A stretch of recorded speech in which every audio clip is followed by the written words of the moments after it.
Kate Field. Hello and welcome to the Menopause Research and Education Fund and Fiona Clark Writes. Today we are talking about something that is actually really close to my heart because, selfless plug, I've just written a whole book that looks very, very closely at a lot of the issues that you guys at the British Standards Institution have just covered in your latest survey on menopause in the workplace and how women function and just, the pay inequity right from the very, very start with pregnancy and God only knows what else, right through to menopause. And we have a lot to catch up on. So quickly, just let me introduce you. You are the Global Head of Health and Safety and Wellbeing at the British Standards Institution, or BSI, which is much easier to say. And we are going to be discussing this. So just for a second, to me, why was it that you did this so close together again? Because the first one was in 2003, and this one is only a couple of years apart. Why so close? It's a couple of reasons. I think, we did the first one in 2023, recognizing that this was something that our organizations, our clients, and people were talking about a much more. So we kind of wanted to get a benchmark, and it was also the year that we launched our new standards, so our best practice guide for organizations to support those who experience menstruation and menopause in the workplace. So we had the best practice guide, and then we wanted to do the research to sense check what the current picture was around the world in organizations. And, this year we wanted to follow it up. We wanted to understand, had anything changed?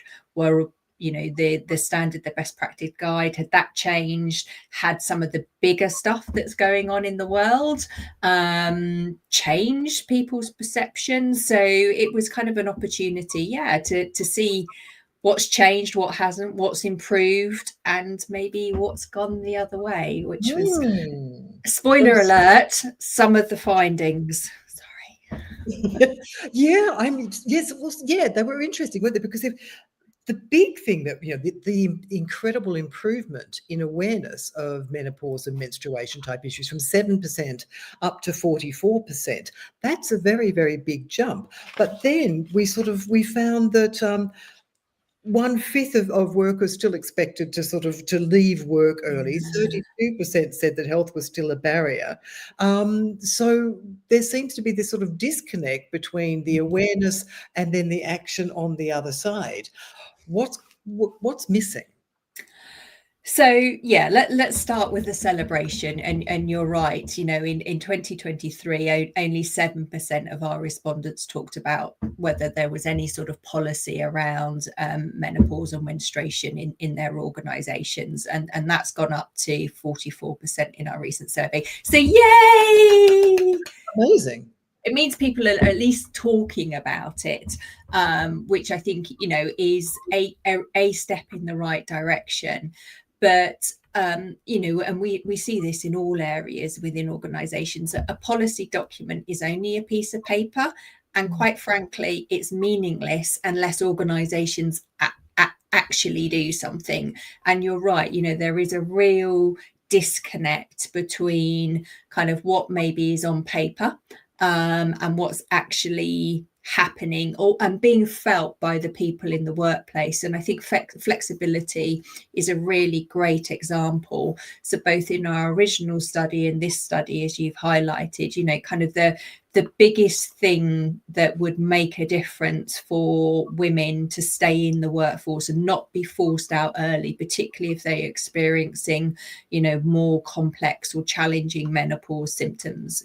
Not everybody faces challenges, but for those who do, flexibility is really, really critical because it allows them to work around their symptoms. We're talking about menopause here, but let's include perimenopause. I'm in perimenopause. I'm really lucky, touch wood, so far my symptoms are pretty good. But I noticed that, over the course of a month, the symptoms that I have do change. So if I had flexibility, if I needed it, that would be a great way of kind of managing that. And I think the other thing, although it's not explicitly built, sort of brought out in this report, we talk about it in one of our other reports where we look at sort of wider age diversity issues in the workplace. You know, women who are at an average age of experiencing perimenopause and menopause are also women who are sandwich carers. So they potentially still have, children to be looking after, or Possibly young teenagers, adults, all those hormones yeah, in the same but they've house. still got responsibilities in terms of the young people, depending what size age they are, but also potentially starting to have to deal with sort of elderly Yes. parents. So again, flexibility allows women, and it is women who kind of bear the brunt of that, the flexibility to manage all of those things. And I think one of the things we have to recognize is that in 2023 we were still on the cusp of the positive side of the pandemic about allowing flexible working and then hybrid working. What we've seen in the last 2 years is a real pushback from organizations to get people full-time back into the office, so they're Yes. taking away that flexibility. And I think that is probably an underlying cause of some of the less positive outlooks that we've seen in this survey, because that thing that was so great for women, that flexibility, it feels like it's being stolen back and taken away. And I'm lucky I get great flexibility, but I completely get it. If I was in a situation where I had that and then it was being taken away from me, I think I'd feel devastated. Oh my God, the idea, I mean, I haven't worked in an office since 2008. So there you go. I'm one of the long time out of the office type people. And the idea of actually having to go into one and be there at 9 a.m.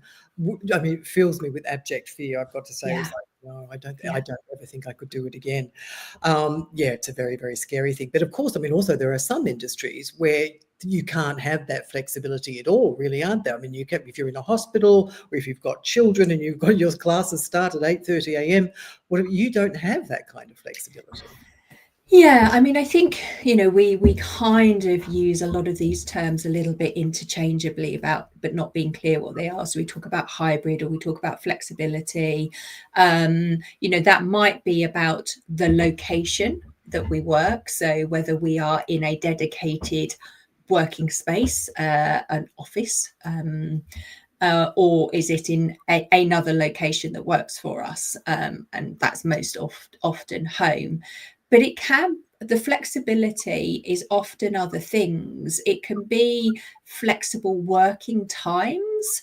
And again, that tends to be easier to manage if you can work from home, but it might be starting earlier, finishing earlier, starting later, finishing later, doing X many hours in the morning, doing X many hours in the afternoon. Condensed working is something that can work very, very well, where you squeeze all of your working hours into, say, 4 days, or and then it means you have a kind of maybe a 3-day weekend or a midweek day off. That flexibility can actually be delivered in a number of different ways.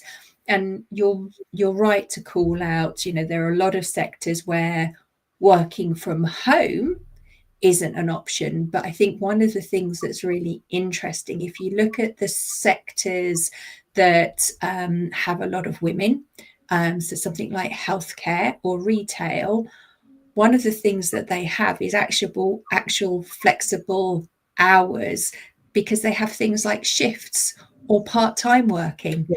So women have often been drawn into those sectors because they already offered some of the flexibility. There are some downsides, particularly with part-time working, and we might come to pay Yeah. later on in the Oh, yes, we will conversation. come to pay. But we can already see that flexibility is something that's always been important to women.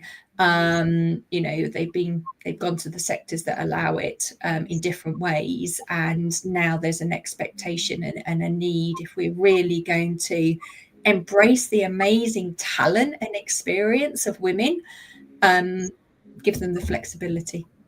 Yeah, yeah, if it's possible, it's certainly a good thing. 61% of the women, so when we've got this better awareness, and 61% of them said, and we've had the other thing too is this huge industry of people offering workplace support, offering workplace policy, Mm, offering all of these sorts of things.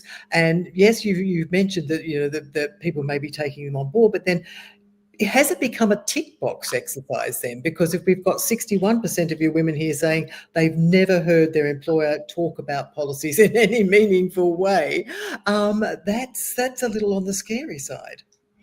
yeah, I mean, I think we've seen over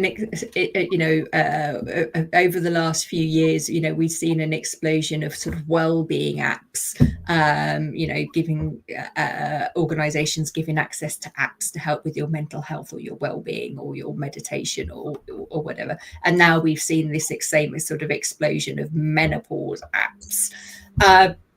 Look, they have a place, but they're very passive and reactive, and they're not addressing the underlying causes. So, the upside of those sorts of resources is if women know about them, because often the communication about these resources is pretty poor.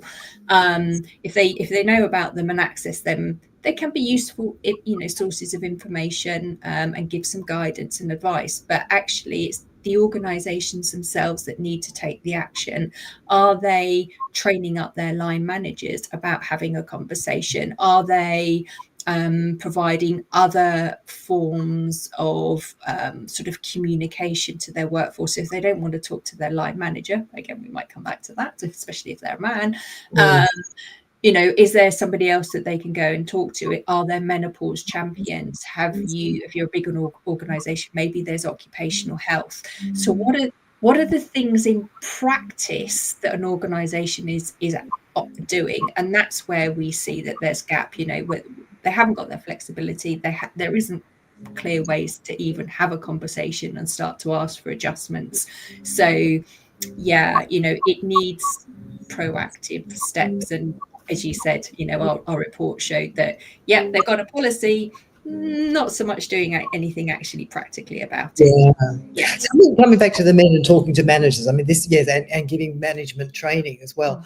This is a really important point, and not necessarily just men either, because even in the book, there's an example there of a woman who has who was literally just going through absolute hell at work, had lost her confidence, felt that she needed much more support, wasn't really getting it, felt that she was under attack in meetings, finally worked up enough courage to go to the line manager and tell her what was going on. And the first thing the line manager said to her was, well, are you going to meet your KPIs? So somehow we have to sort of change that focus around from sort of thinking, because you can understand it, if when I employed people and people employed me, you had to meet X amount of deadlines to get this, whatever, and performance had to be managed and all of those sorts of things. So there's pressure on me to make the next person perform. So obviously I'm going to think, well, if you're not performing, it's going to reflect badly on me. So how do we then turn that around to actually get somebody who's in that line management position to take a sit back for a minute and go, okay, how do I support you to reach these KPIs, rather than thinking, oh my God, everything's going to collapse and it's all going to end up being my fault. Because that literally, she went home, she quit the next day. So Yeah. how do we change that culture? Oh, I'd love to say do X, Y, and Z and ta-da. It's not that simple. It does need to start from the top, so the very top of the business. So what is the communication and the messaging that's coming from the CEO? How is that cascading and being lived and breathed down the organization? What support are you giving to the line managers for the conversation? How are you educating them that performance is about outcomes, not outputs? And if you create the right environment for people to perform, they'll meet their KPIs. It just doesn't have to be in a 9 to 5 environment. That world is gone, and there's plenty of studies that show just working 9 to 5 doesn't mean that you're productive or you're going to meet your KPIs. So what else is going on? And I think, there is a piece here around acknowledging that both men and women, or those who are non-binary, don't necessarily feel comfortable or understand perimenopause and menopause. No. So, that's why kind of education and training is so important. So that people may recognize that actually a performance issue might be related to their menopause symptoms. I see this time and time and time again.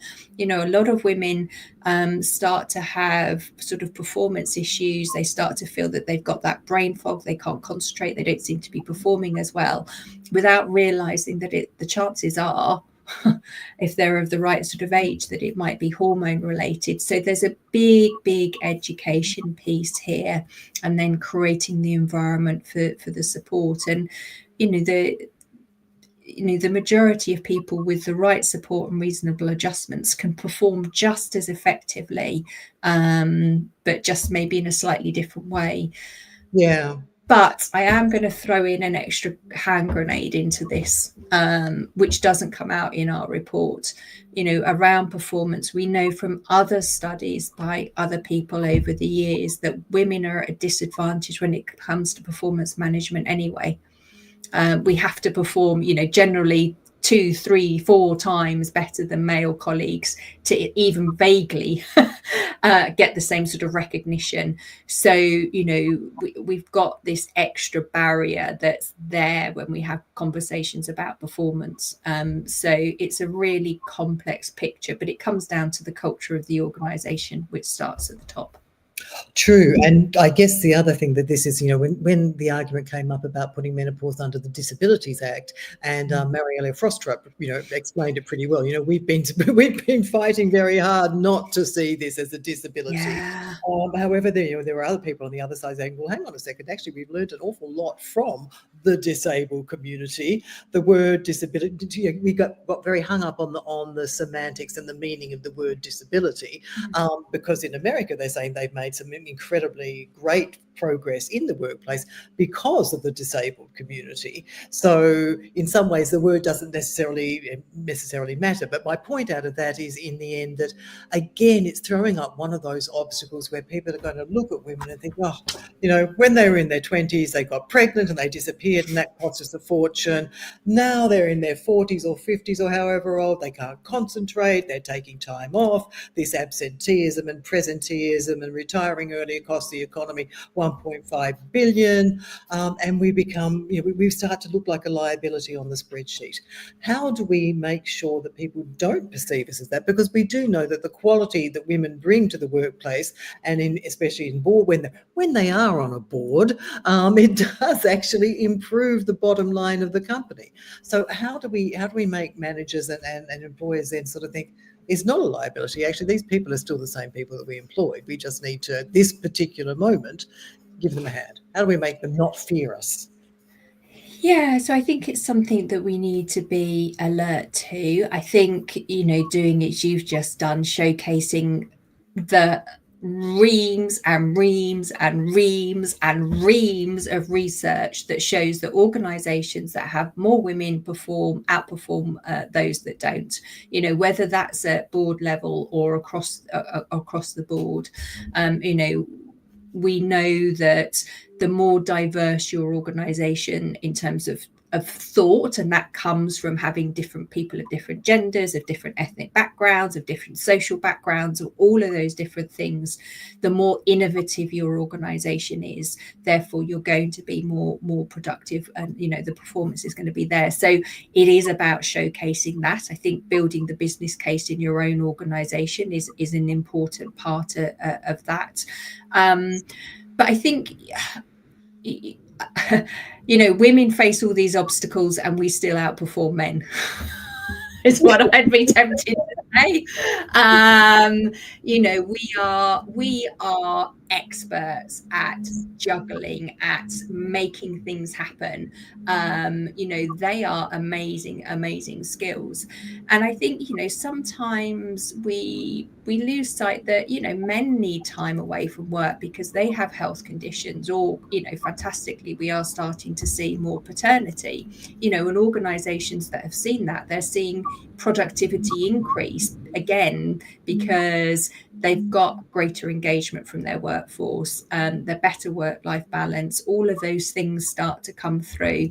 It's just sometimes it takes a bit of digging, a bit of intelligence to kind of put two and two together and make sure you got four.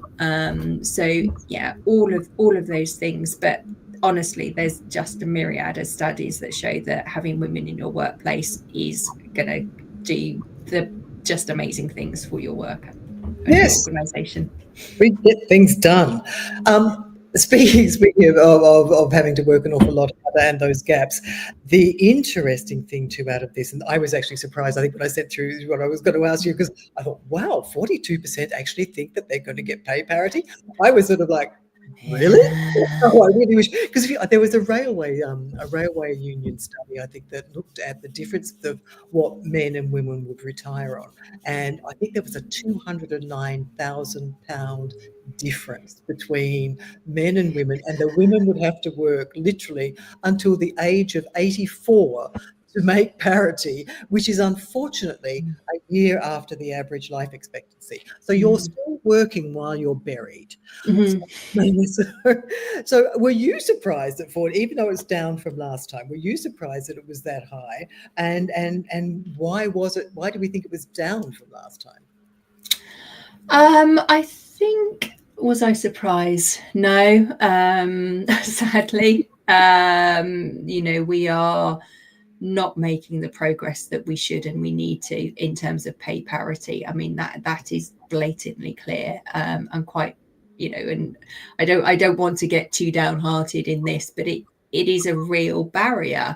It's 69% on our 23 study, said that was invaluable in helping them stay in the workforce, and that's raised to 71% this year. But as I say, we've had this sort of drop off. The why, again, difficult to say. I think economic climate, people are feeling the pinch financially, and I think that tends to make them feel more worried about money. So I think it's at the forefront of our mind. I think this pullback that we've seen about flexible working probably feeds into this as well. And having had conversations with women and peers, they had a sense of optimism that their career could progress, that they could move up the career ladder, therefore get paid more because the flexibility was allowed. And as they see that taken away, they're seeing all of that potential flip side from a financial point of view start to just kind of zoom into the distance, out of their reach. So I think that's part of it as well. And then I think there's a piece here around the wider sort of social benefits and sort of public pensions. That is at the forefront of administrations, governments, because it costs a lot. And we see the pension ages start to rise, conversations about the pension not being as big again. All of that kind of plays into that. Oh my gosh, what am I going to do? How am I ever going to afford to retire? So I think that underpins that particular statistic. Which is the other thing that's interesting out of that too was what 32% or so of them said that they thought that poor health would not allow them to continue working. So if we've got this fear of not having enough money, but we're also incredibly worried about our health, that's a big sort of, it's another psychological burden, and it's a real sort of problem to get over. So in some ways we need much more support in terms of getting the health right. Yeah, absolutely. And, that comes through in kind of other aspects of the study, what would help people stay in work. So flexibility, number one, pay parity, kind of number two, but kind of coming in around number three is help and guidance around more general individual health and well-being. We know as we get older, we are more likely to face health challenges, chronic or acute, and we need support to manage those. Whether it's forms of cancer or diabetes, or again the flexibility, the support with those illnesses. Make a big difference in terms of people actually how quickly people take to recover, but obviously also pay factors in there. So this again, it comes back to a kind of bigger picture. How are you supporting people when they need absence? And I think that's potentially where some of the learning from the reasonable adjustments that happen in the disability space can be quite useful, because under disability or equality legislation, where it's a protected area, organisations do have to provide those what we call reasonable adjustments, do have to do things to help people stay in the workplace. So we've already kind of got a blueprint. So how do we carry that across to support a wider and incredibly important part of our workforce? True, absolutely. Because I mean, we spend 25% longer of our lives in poorer health in comparison to men. So it's very important that that they do really understand this, and a lot of those are menopause related issues in many ways. Our risk of heart attack equals a man by the age of 65. Our blood pressure goes up, our triglycerides change, our risk of osteoporosis goes up. Working with a broken arm isn't much fun. So we need to be raising awareness on so many fronts of when you're hitting menopause, do you know what your bone density is? Because if it's coming into this with a low bone density, then by the time you're 60, 65, there's a chance you're already osteoporotic. So we've got to identify those people. Do you know what your blood pressure is? Make sure that you're going to get it checked. So if there's basic information like that about, what happened, those silent changes that happen to you around menopause, that's available in a workplace, and people think, oh, you know what, I do actually need to get off to the doctor and get my blood pressure checked. Yeah, and I think that's some of the successes that we see is where and it doesn't have to be big organisations. Sometimes there's a local charity or a local authority that will help with doing health checks. So having a medical professional, a nurse, come into the workplace and do some basic health checks. So blood pressure, check your what we call BMI, so your weight. A lot of them will do blood tests around things like cholesterol, give you indications around diabetes. They're really good, and they can be really powerful early measures. I've seen some real successes, because you're right, people aren't aware. They think, I'm not ill, I'm not going to go and bother the doctor about this. They can't afford maybe to do the tests themselves. So as a workplace, if you can enable that, then you give early signposting, and then if there comes back that there's a BMI or a blood pressure test, then they can go and see their doctor and get an early intervention and start to address it before it becomes seriously problematic. So there are great ways to kind of help with that. And again, obviously for different organizations, there might be options around private health. A lot of private health now offer sort of menopause or gender specific support. So it is improving. I think it's just making sure that those who need it are aware and feel confident about it. One of the hidden challenges about a lot of these health interventions, and this is true of employee assistance programs, so where particularly things like talking therapies are offered, there's a lot of nervousness that these aren't confidential. So that if you talk about the fact that you're unhappy at work and your boss is an ogre, that's going to get back to the company. That is absolutely not the case. All of these services are offered by professional organisations that have to maintain all of the medical confidentiality that they would normally. It's just that your company happens to be paying their bill. So, you know, I would encourage anybody listening to go and find out what your company offers and be confident that it is all confidential, and go and use it. I mean, it's, you know, if it's available free, wow. And a lot of those, I mean, when we think it's, you know, you're talking about your problems and stuff, actually you're really not. With CBT and that kind of stuff, it's not about going in there and lying on a sofa and talking about past childhood trauma. It's about thinking, I have this anxiety issue. Why do I have it? How can I reframe my thought about it so I can manage it better? It's really, it's not necessarily, it's totally not what people think it is.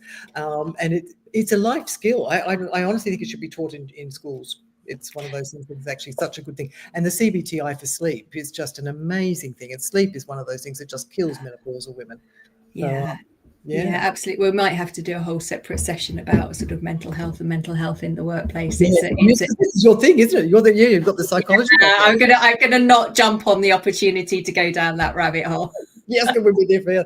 The other thing that's actually really important out of all of this and the talking is stigma. And this is something that I've noticed for I've been asked to do a number of talks for corporates over the last couple of months. And when we're talking about what we can talk about, I'm not allowed to mention menstrual or sexual issues, which is because for fear of you know, offending different cultural backgrounds or whatever. But it's very hard to have those conversations when you can't mention when you can't name, you know, women's anatomical parts or things like that. It makes a conversation, it makes it very difficult to frame the conversation sometimes. So there's a lot of stigma to be broken down in the workplace as well. Is that something that you found?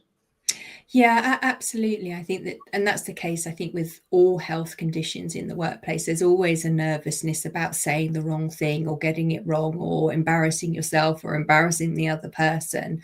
But what we know, and we will go back to a little bit to mental health, and what we know from mental health and breaking down the stigma there is that, you know, people are really forgiving if you say slightly the wrong thing. What they want is you to say something and acknowledge it. You know, you can overcome you know, small slip ups. I mean, obviously if it's something nasty and derogatory, that's a different conversation.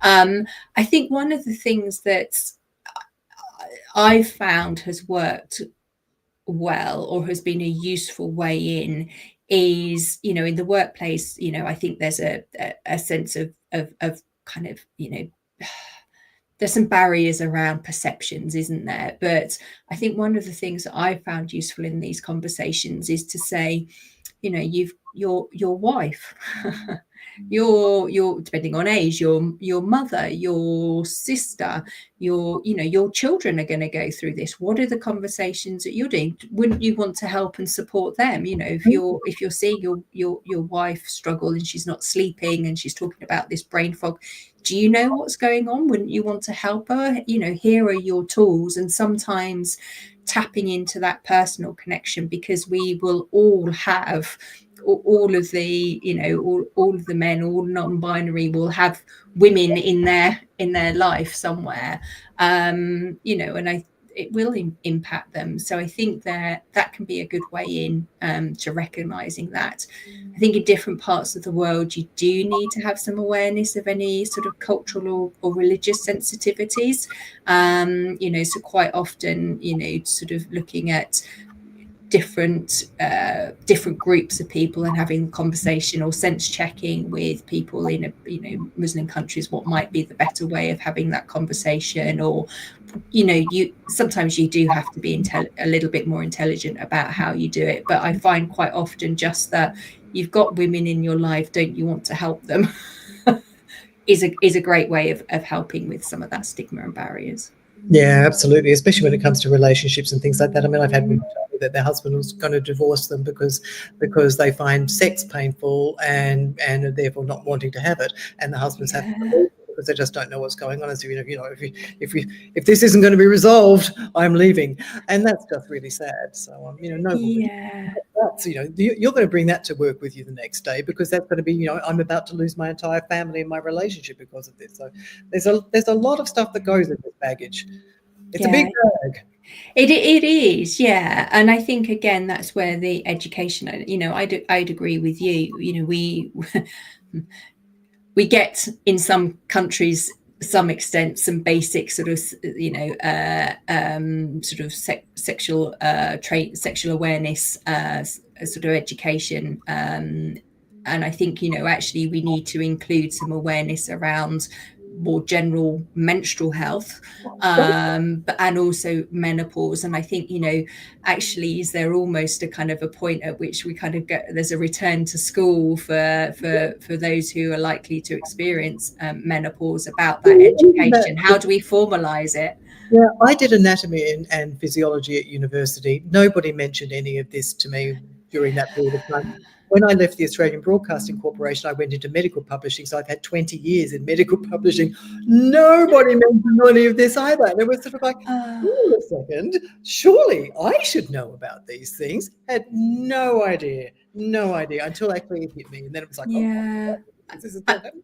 Yeah. I The mean that, sorry, I was Sorry. going to say, I mean, that is this, you know, that is again part of the bigger picture is, you know, a lot of the medical profession aren't given the training. You know, you go to your local doctor, your local GP, they might not have had any training, and you might talk to them about the fact, you know, about your anxiety, about the fact you're not sleeping, and they might not even think about the hormonal implications. They might, you know, be talking about other things, and they might give you, you know, some tablets for your anxiety. It's got nothing to do with that. So yeah, it's not made easy for us.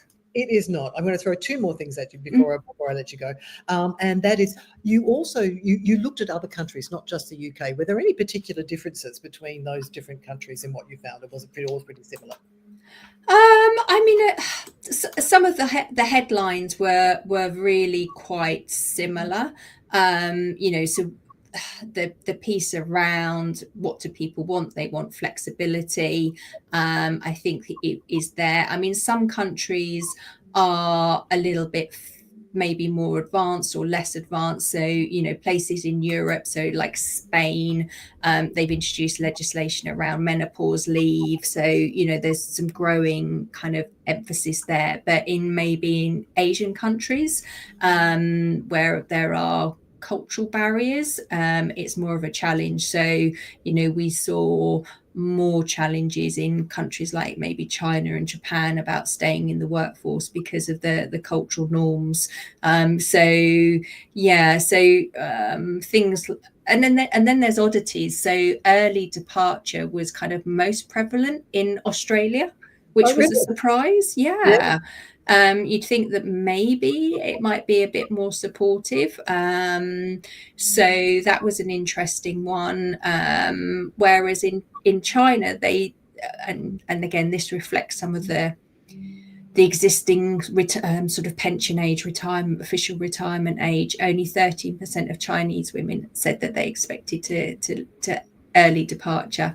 So yeah, there are nuances, and they're all detailed in the full report, which is free to download from our website. If you search BSI second glass ceiling, you'll find the report, and then you can dive in, and also you'll see some of the sector variances as well. So yeah, so sort of retail didn't, again, coming back to retail and potential, the fact that actually part-time or more flexible options is there.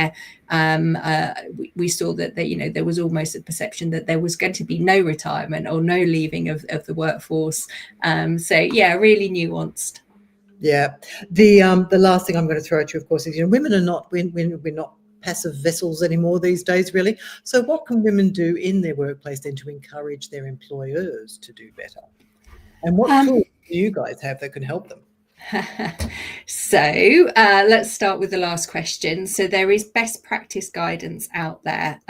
You can share this report. So that's a great way of opening the conversation. And then there is a standard, and all the standards have a reference number so that you can find them. So it's BS, which stands for British Standard, and it's 30416. That is the standard again, or if you search BSI menopause standard, you'll come to the page. It's free to download. We're seeing organisations that are using it as a tool are really starting to see a difference in terms of employee engagement, in terms of women not having as much time off, in terms of women being, being able to stay in the workforce. So the evidence is growing. So if your organisation is struggling, you can signpost to them. Starting the conversation is critical. There is a piece, I think, as you said, we are proactive. So go and find out what your organisation actually does do. It may be that they do more, or there's more available to you than you realised. It may be that there's support. A lot of employee assistance programs often have a website, and on those websites there's often loads and loads of really great information and resources about sort of menstrual health and menopause, so that can be a really good tool. And I think if you've got concerns and you want to talk to somebody and you don't feel it can be your line manager, who else can you go and speak to? Can you go and speak to HR? Do you have occupational health? If none of those are available, can you talk to a friend in work, and can they have the conversation with for you or with you to give you that support? So I think don't suffer in silence, speak up, get the help, and that will make a huge difference. Absolutely. There is absolutely zero point in suffering in silence. Brilliant. Thank you so very much for that. It's a really good report, and one that comes at a very, very timely moment where we've had a lot of talk for the last 10 years or so, and now it's time for the action. Yeah, absolutely. And thank you for putting all of that into a book as well. Congratulations. We shall see. Out next week, my baby. Yeah. Brilliant. Look, thank you so very much. And hopefully we shall speak again at some stage. Lovely. Great. Thank you, Fiona. And thank you everyone for listening.